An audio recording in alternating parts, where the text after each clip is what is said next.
Bien. Aujourd'hui, on va bien essayer de dessiner une pièce mécanique. OK? C'est euh, c'est assez simple, comme vous allez voir. Je prends le fichier PDF, je le glisse directement dans AutoCAD, je maintiens la sélection, le fichier, et je le mettrai ici. Le premier message apparu, bien sûr, entrer un numéro de la page. Dans ce cas, c'est 1. Je clique sur la touche Entrée. Spécifier le point, ben, c'est à vous de voir. Je clique n'importe où, on est d'accord. L'échelle peut être 1 ou 2 ou 3, comme vous voulez. Si vous voulez multiplier, bien sûr, la taille de votre fichier. 1, par exemple. Et la rotation, toujours 0. Entrée. Comme vous voyez, c'est un petit fichier comme celui-là. Voilà la première partie que nous devrions, bien sûr, la dessiner. Et quand vous savez, de préférence, le fait de diviser votre plan de travail de fenêtre, je clique sur l'icône contrôle de la fenêtre, liste de configuration de la fenêtre, de vertical. Bien. Par la suite, et comme vous savez, comme j'ai déjà expliqué, si vous supprimez votre fichier PDF dans la fenêtre à droite, il sera supprimé sur les deux. CTRL Z. Bien. Alors, qu'est-ce qu'il faut faire? Je clique sur cette fenêtre. Maintenant, elle est encadrée avec un cadre bleu. Ou je clique ici si je veux travailler ici. C'est à vous de voir. Donc, je clique ici dans mon cas de figure. Je dézoome. Je zoome un tout petit peu loin. Et je travaille. Je prends par exemple cette fenêtre et je zoome un tout petit peu. Comme ça, mieux. Bien. Et je clique sur la ligne et je clique sur cette. Comme vous voyez, on a une ligne de 8. Et bien sûr un cercle ici avec un diamètre de 3. Donc, je clique sur Line et je commence mon dessin. Certainement, vous allez me dire, monsieur, on peut utiliser les coordonnées absolues ou bien les coordonnées polaires, comme vous voulez. Ben non, aujourd'hui, la bonne nouvelle qu'on peut dessiner des lignes droites. Quand on dit des lignes droites, c'est-à-dire vers l'axe 0, 90, 180 et 270. OK? En bas, à droite, à gauche. Rien de plus. À l'aide de mode qui s'appelle ortho. Le mode ortho. Quand vous voyez le mode ortho ici, il est désactivé. Vous pouvez utiliser les raccourcis. C'est avec le raccourci F8. Une fois il est activé, comme ça, je clique sur Line. Je clique sur le premier clic et je dirige la souris vers le haut. Et vous allez voir que je ne peux pas incliner la ligne. Elle est en mode ortho. À part si j'incline un tout petit peu vers la droite, ou en bas, ou à gauche. Pas de valeur 25, 41, non, c'est juste 0, 90, 180 et 270. Mais pourquoi c'est très important le mode ortho? Parce qu'il suffit juste de mentionner la valeur. Comme notre cas de figure, c'est 8. Je tourne à droite avec 3. Je descends en bas avec 8. Et c'est pas la peine de mentionner 3. On clique sur la touche C, entrée. Ben voilà notre dessin. C'est vite fait. Bien. Une chose aussi hyper importante, en bas, on a des cercles.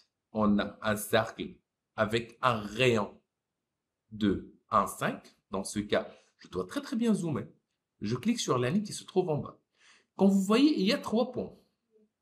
Unité à droite, à gauche et le milieu.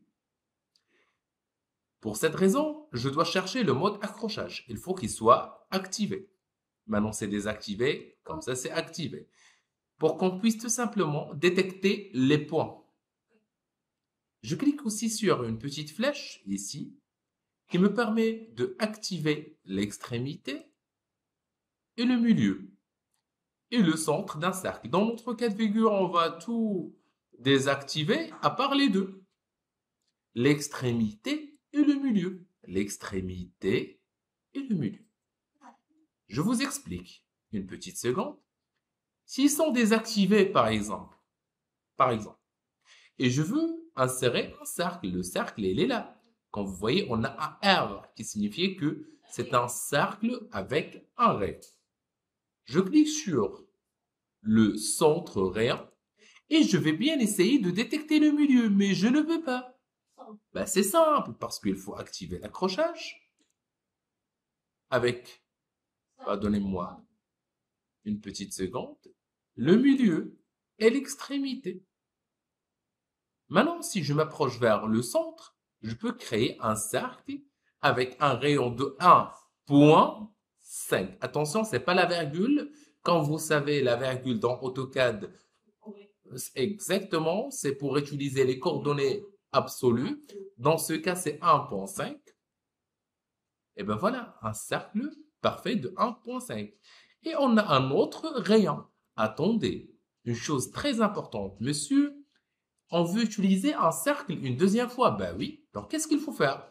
Il suffit juste de cliquer sur la touche Entrée pour réactiver le dernier outil sélectionné. Ok? Tiens, c'est pas la peine d'aller vers le cercle. Je clique et je glisse. Et comme vous voyez, on a un rayon de 1. Donc je mentionne 1. Je ne peux plus dessiner un cercle maintenant, mais je clique sur Entrée une troisième fois. Point 5, 0.5 ou bien 0.5, c'est la même chose. Bien. Entrée une quatrième fois. Donc, je cherche le centre ici.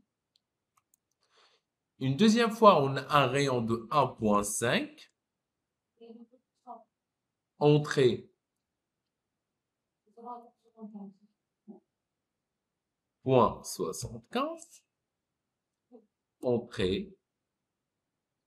Ben, c'est tout. On n'a que deux cercles. Bien. Ben, la question qui se pose, tout ça, c'est, monsieur, c'est bien, mais ce que je veux, c'est le fait de dessiner les deux lignes que j'ai ici. Sachant très bien que on a 5 et on a 0,5. On a un décalage de 5 et un décalage de 0,5. Dans notre cas de figure, on va utiliser décalé. Et quand vous savez, il faut communiquer avec le logiciel. Si on dit que je dois spécifier la distance, c'est-à-dire que je dois spécifier la distance. La distance dans ce cas, c'est 5 entre cette ligne vers le haut. Et quand vous savez, bien sûr, il ne faut pas déplacer vraiment le curseur jusqu'à la cible, bien sûr. Il suffit juste de mentionner est-ce que c'est un décalage vers le haut ou vers le bas. Donc, je clique. Entrée pour arrêter l'outil décalé. Entrée une deuxième fois pour réactiver l'outil décalé. Cette fois avec une valeur de 0,5. Bien. Est-ce qu'on a terminé? Ben non.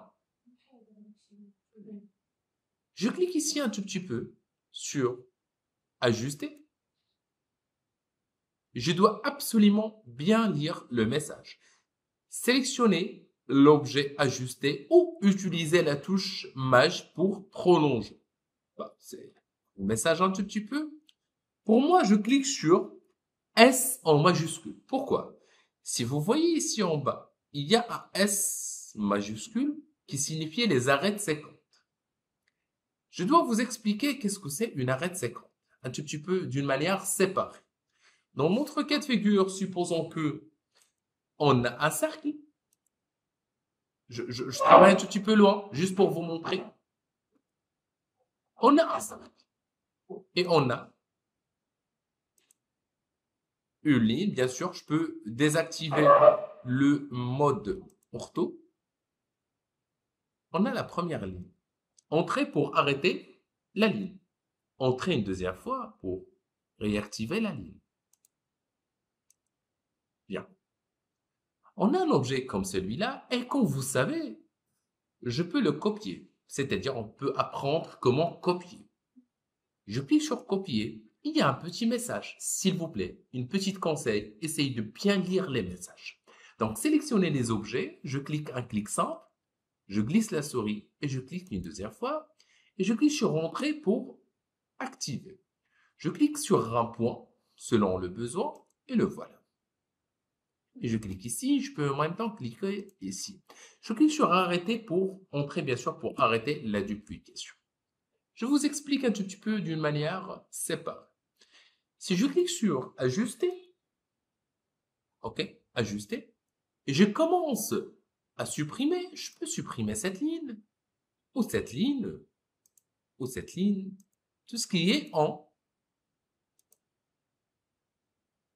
intersection. Tout ce qui est en intersection. Par contre, si je clique sur Ajuster et je clique sur Arrêt de séquence, dans ce cas, je vais spécifier les arrêts de séquence. Par exemple, dans mon cas de figure, je vais utiliser cette ligne comme arrêt de séquence. Je clique sur Entrée et par la suite, quand je clique ici, je vais supprimer tout ce qui se trouve en bas parce que l'arrêt de séquence, là, voilà, qui est pris en considération. Est-ce que c'est clair? Bien. Pour appliquer tout ça ici, donc j'ai cliqué sur Échappe certainement pour annuler la totalité des fonctions de AutoCAD.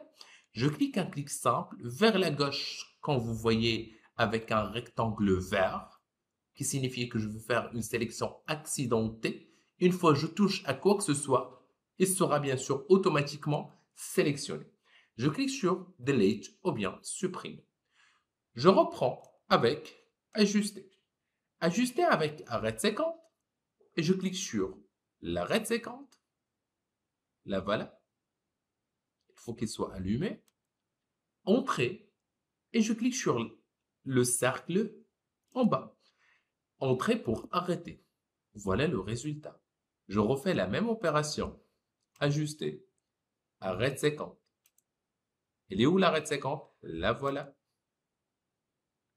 Et je supprime la partie ou bien la moitié de mon cercle.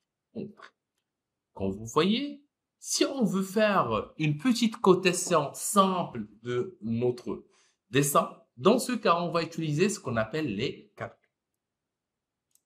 Attendez.